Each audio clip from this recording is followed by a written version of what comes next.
Hi friend, Ambedkar Konaseema జిల్లా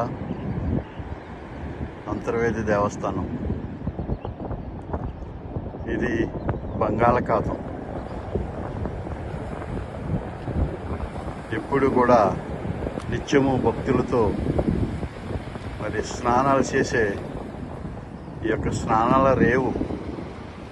ఇక్కడ స్నానం చేసి మరి శ్రీ లక్ష్మీనరసింహ స్వామి వారి టెంపుల్కి వెళ్ళి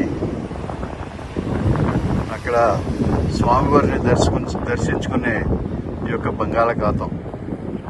ఇక్కడ స్నానం చేస్తే ఎన్నో పుణ్యాలు, ఎన్నో లాభాలు ఉంటూ ఉంటాయని భక్తులు అనేక మంది చెప్పారు. మరి ఇది పరిస్థితి ఇది సముద్రంలో లేదు, గోదావరి కంటే దారుణం. చూడండి ఫ్రెండ్స్, మోకాళ్ళ లోతు రాగిడి సముద్రం పక్కెళ్ళాలంటే భయం వేస్తుంది. చూడండి ఫ్రెండ్స్, ఎంత లోతుతో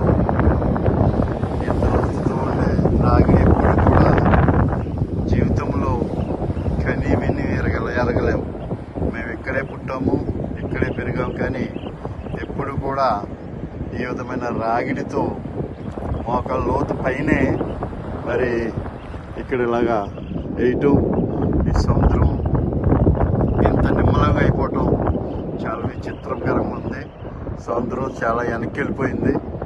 మరి దీని గురించి రాబోయే రోజుల్లో ఏం జరుగుతుందని భయక్రాంతులమై ఉన్నాం. చూడండి ఫ్రెండ్స్, ఎంత లోతు ఉందో. కొంచెం లోనికి వెళ్తే ఏం ప్రమాదం జరుగుతుందని మరి మేము వెళ్ళలేదు. ఓకే ఫ్రెండ్స్, ఇది అంతర్వేది దేవస్థానం పుణ్యక్షేత్రంలో బంగాళాఖాతం.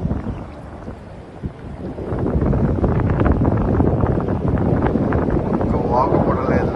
ఎప్పుడు కూడా ముసముసలాడి ఈ యొక్క బంగాళాఖాతం ఎప్పుడు కెరటం వచ్చి ఊరు ముంచెత్తదని భయపడి ఈ బంగాళాఖాతం మరి ఈరోజు ఎంత నిమ్మలం అయిపోయింది.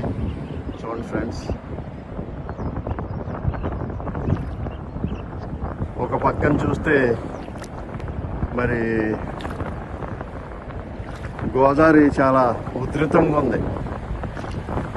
పంటలు కూడా ఆపేయటం జరిగింది. అక్కడ అంత ఉధృతంగా ఉండి ఇక్కడ ఇంత నిమ్మలం అయిపోవటం చాలా విచిత్రంగా ఉంది ఫ్రెండ్స్.